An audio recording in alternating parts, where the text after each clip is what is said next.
بسم اللہ الرحمن الرحیم۔ السلام علیکم ڈیئر اسٹوڈنٹس، امید ہیں آپ لوگ ٹھیک ہوں گے اور آپ لوگوں کی زندگی خوشیوں کے ساتھ گزر رہی ہوگی۔ اور آج میں آپ کے لیے ایک مزید شعر کی تشریح لے آیا ہوں اور مجھے امید ہے کہ آپ اس شعر سے بھی فائدہ اٹھاؤ گے۔ اللہ تعالیٰ آپ لوگوں کو دنوں اور آخر دونوں جہانوں کی کامیابی عطا کرے۔ تو مجھے امید ہے کہ آپ کی زندگی خوشیوں کے ساتھ گزر رہی ہوگی اور آپ خوشیوں کے ساتھ اپنی زندگی کو انجوائے کر رہے ہوں گے، لطف اٹھا رہے ہوں گے، مزے لے رہے ہوں گے۔ اور مجھے امید ہے تو ابھی تشریح کی طرف لیے چلتا ہوں آپ لوگوں کو، لیکن میرے چینل پہ ہر نئے آنے والے ان کو چاہیے کہ میرے چینل کو ضرور سبسکرائب کریں۔ یہ آج کا دوسرا شعر ہے۔ خاکساری کے لیے گرچہ بنایا تھا مجھے کاش خاک در جانانا بنایا ہوتا۔ اس شعر کا مطلب کیا ہے؟ خاکساری کے معنی ہے عاجزی، انکساری، اور کاش کے معنی یہ ایک محبوب، یعنی کاش مطلب ایک افسوس کا کلمہ ہے۔ خاک کے معنی ہے مٹی، در کے معنی ہے دروازہ، جانانا یعنی محبوب بنایا ہوتا۔ یعنی اس کا مفہوم، ایک سادہ سا مفہوم یہ ہے کہ شاعر اس کا مفہوم یہ لیتے ہیں، مفہوم یا نثر اس کا یہ ہے، مفہوم کے معنی یعنی فہم، سمجھ میں آنے والی بات۔ اس کا مفہوم کچھ یوں ہے کہ شعر میں کہتے ہیں کہ اگر عاجزی اور خاکساری کے لیے مجھے بنایا تھا، مجھے تخلیق کیا گیا تھا، تو ایک کاش مجھے اپنے محبوب کے دروازے کی مٹی بنایا ہوا ہوتا۔ اگر میں محبوب کے دروازے کی مٹی ہوتا تو وہ میرے لیے بہتر تھا، بجائے اس کے کہ میں صرف برائے نام بادشاہ ہوں اور لوگ مجھے برائے نام بادشاہ پکارتے ہیں۔ جب مجھے لوگ بادشاہ پکارتے تو مجھے وہ ندامت ہوتی ہے، میں نادم ہوتا ہوں، خفا ہوتا ہوں، مایوس ہوتا ہوں، ملول ہوتا ہوں، غمگین ہوتا ہوں، اداس ہوتا ہوں اور افسردہ ہوتا ہوں، اور میں ان لفظوں کو سن کر میں پریشان ہو جاتا ہوں۔ ظاہری بات ہے کہ ایک انسان آزادی پسند ہوتا ہے۔ انسان جب پیدا ہوا ہے تو ہر انسان وہ آزاد پیدا ہوتا ہے، لیکن شاعر کہتے ہیں کہ یہاں مجھے جو بادشاہت ملی تھی وہ صرف برائے نام بادشاہت تھی، اسی وجہ سے وہ اس بادشاہت کو سرے سے قبول نہیں کرنا چاہ رہے تھے۔ تو اسی وجہ سے شاعر کہتے ہیں کہ اس شعر کی تشریح کچھ یوں ہے، شاعر شعر میں کہنا یہ چاہتے ہیں۔ اور شاعر بہادر شاہ ظفر جو تھا، وہ اصل میں جو تھے وہ مغلیہ حکمرانوں کا یہ اصل میں آخری بادشاہ تھا، اور یہ مغل اور اس کی جو حکومت تھی تو یہ آخری بادشاہ تھا، اور اس کے جو دور بادشاہت میں صرف اصل حکمران وہ اصل میں کیا تھے؟ وہ انگریز ہی تھے، جبکہ بہادر شاہ ظفر کی جو حیثیت تھی وہ محض اور صرف غلاموں جیسی ان کی حیثیت تھی، ان کی کچھ حیثیت کچھ بھی نہیں تھی۔ لیکن اصل میں یہ ان کو غلامانہ حیثیت دے دی گئی تھی۔ غلامانہ حیثیت مطلب اس کا یہ ہے کہ اصل میں ان کو تنخواہ پہ ملازم کی طرح ان کو رکھا ہوا تھا، اور ان کو بادشاہ یعنی جب لوگ پکارتے تھے اور ان کو صرف تنخواہ دیتے تھے، تنخواہ پہ ان کو ملازم کی طرح یہ ان کو رکھتے تھے، اور انگریزوں کی طرف سے جب ان کو تنخواہ ملتی تھی تو یہ کہتے ہیں کہ میں کیسے بادشاہ ہوں، مجھے یہ بادشاہت نہیں ملنی چاہیے تھی۔ اور کہہ رہے ہیں آگے کہ اس لیے بادشاہ یعنی اللہ تعالیٰ سے یہ گلہ کرتے ہیں، شکوہ کرتے ہیں کہ اگر مجھے غلامی اور خاکساری کے لیے بنانا تھا تو کم از کم انگریزوں کا غلام اور خاکسار تو نہ بنایا ہوتا۔ مطلب اس کا یہ ہے کہ اس کی جگہ اگر محبوب کی گھر کی مٹی جو ہے وہ محبوب کے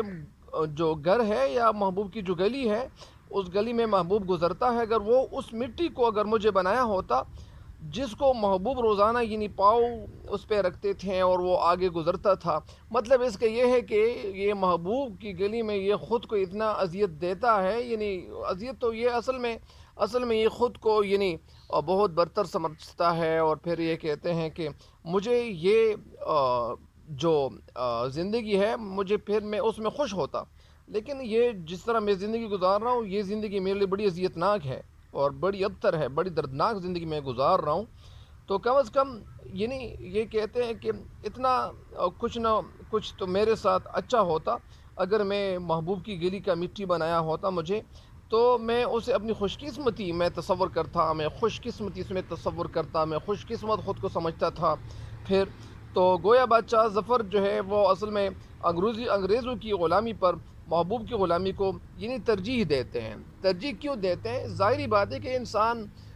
پھر تنگ آ جاتا ہے، پھر ان کی زندگی جب دوبر کی جاتی ہے، ان کے سامنے جب ان کے بیٹوں کو شہید کیا جاتا ہے، گولی مار کر شہید کیا جاتا ہے، اور ان کے بیٹے جو تھے تو انہوں نے یعنی سختی کے دن بالکل دیکھے نہیں تھے، اور پھر ان کے بیٹوں کو دربدر کیا جاتا ہے، اور جب دربدر کیا جاتا ہے اور ان کی زندگی پھر ان کو جیل میں قید کیا جاتا ہے، قید کیا جاتا ہے، تو ظاہری بات ہے کہ وہ زندگی نہیں رہی تھی، یا ان کو پہلے یہ جب انگریزوں کے تسلط میں یہ آ گئے تھے اور قبضے میں آ گئے تھے، گرفت میں آ گئے تھے، تو اس وقت جب وہ ان کو تنخواہ دیتے تھے تو یہ اسی تنخواہ کے حوالے سے یہ کہہ رہے کہ مجھے ایسی زندگی بالکل نہیں پسند، مجھے یہ زندگی بالکل نہیں پسند اس لیے نہیں ہے